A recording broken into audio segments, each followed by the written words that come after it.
Thanks to their ships, the Vikings became masters of the sea. During the first half of the 9th century, they raided the coasts of England, Scotland, Ireland, and northern France, virtually unopposed. But ships were only part of the story of Viking success. The Vikings were not only sailors. Once they made landfall, they were epic fighters. Coming up, steel swords and wooden shields helped as a first line of defense. But what weapons gave them a true advantage in battle? Secrets of the Viking warriors will continue in a moment. And now, back to Secrets of the Viking Warriors.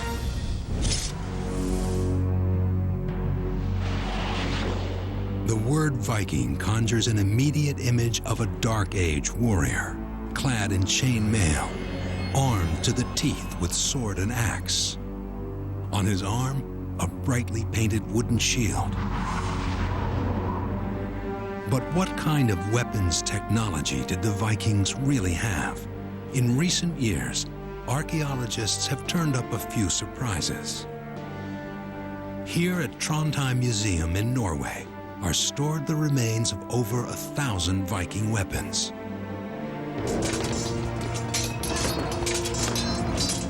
Spear and arrow points, shields, axe heads, and swords. When Viking warriors died, their weapons were often buried or cremated with them. In this museum we have something around 1,000 Viking swords, all found in Middle Norway, from small rusty pieces to some beautiful things. The finds paint a vivid picture of the kind of weapons the Vikings actually used. But can they explain Viking superiority in combat? Until relatively recently, archaeologists had little idea how Viking weapons were made. Then X-rays of swords revealed a strange herringbone pattern in the blade. But what did it mean? The answer must lie in the way Viking blacksmiths worked the iron to make the swords. We know they used lightweight hammers and hand-driven bellows. But beyond that, the details of Viking forging techniques remained obscure. Enter a modern blacksmith. Caspar Andersen has spent more than half a century at his trade. He's one of the few blacksmiths in the world who practice the lost art of Viking arms manufacture.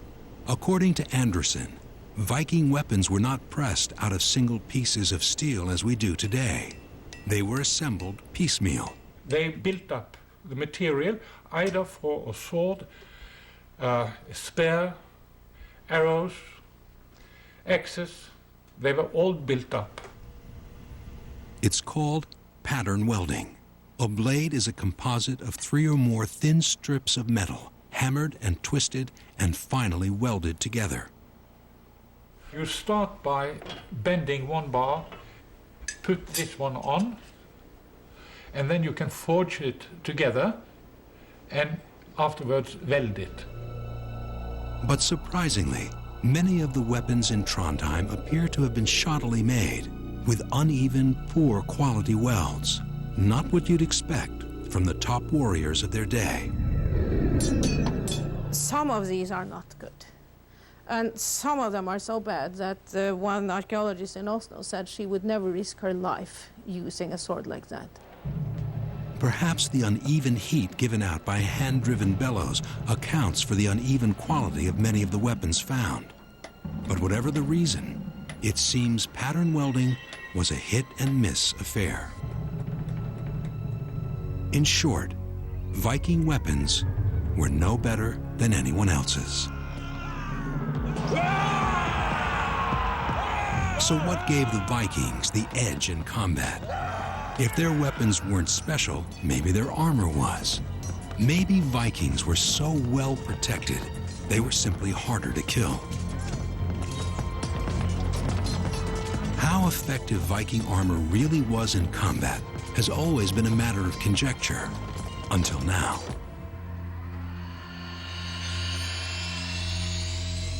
This is the ballistics laboratory of the British Armed Forces Weapons Testing Facility, the Royal Military College of Science.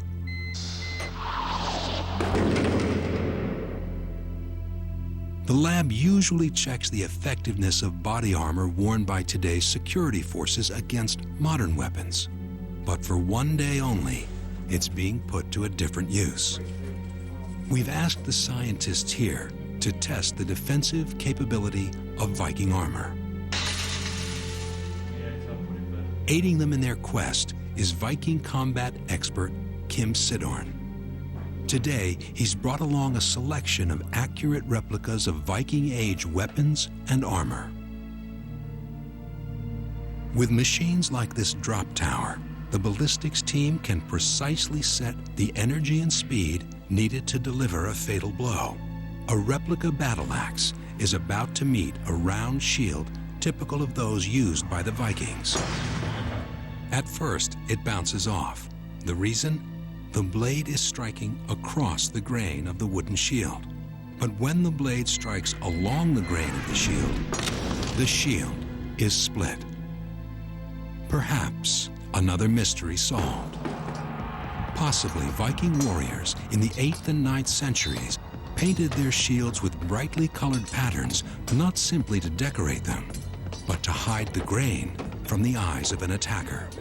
Such practical ingenuity is certainly a hallmark of Viking weaponry. Next, does the armor hold the clues to the phenomenal success of the Viking warrior? Did it stop the enemy's blade? More secrets of the Viking warriors when we return. We continue with Secrets of the Viking Warriors on this special National Geographic Channel presentation. The popular image of the Viking warrior today is somebody with cow horns on their helmet, covered in rugs and lots of sort of studded leather, but their armour was much more sensible. The biggest test of the day involves iron mail. Mail shirts were worn by warriors throughout Europe during the Viking era, not just by the Vikings themselves.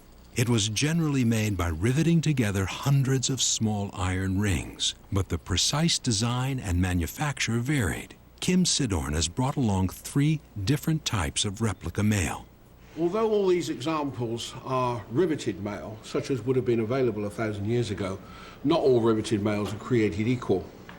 This one, a Sheldon mail, as you see, is of all riveted links, and the cross-section of that indicates that it is very thin, and of course it means it's very light too, very handy and easy to wear. This one is made once again from all riveted links, and they are of a rounder section. The third sample is the one to watch. Its design, a combination of flat and rounded rings, is similar to a sample of actual Viking mail found in Norway. Here we have solid links, which are thick in section, and round links, which are riveted together, and this, I suspect, will prove to be the stronger of the 3. Right, okay, I set the laser light. But could it have saved a Viking warrior from death?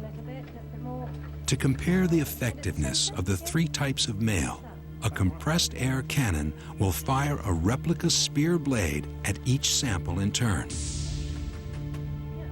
The air cannon is set. First in the firing line is the flat, lightweight Sheldon mail.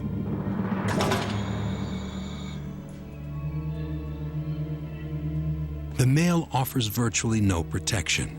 The spear blade penetrates to a depth of 12 centimeters, nearly 5 inches, enough to kill a man. The second mail sample fares no better. Once again, the rounded links part easily in the face of a determined spear thrust simulated by the air cannon. Finally, the sample made up of a combination of flat and round rings, the one based on an actual Viking design, is put to the test. Oh, there's an unexpected surprise.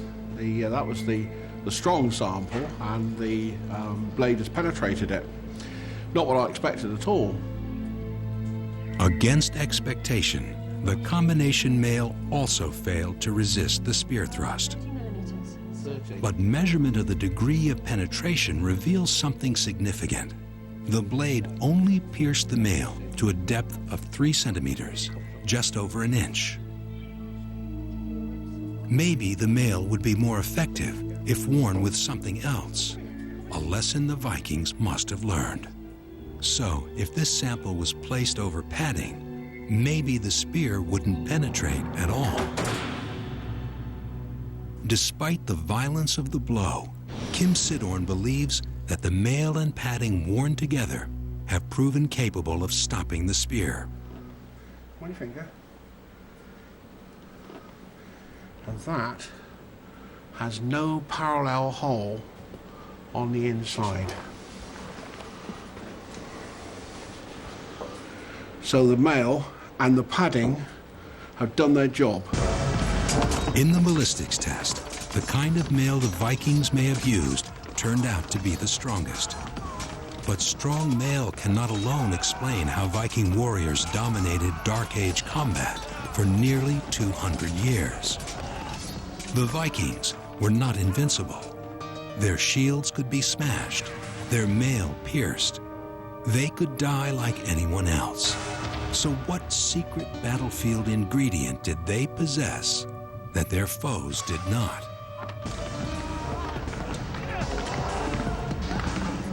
Back at the museum in Trondheim, weapons expert Ann Stalsberg has found a further clue.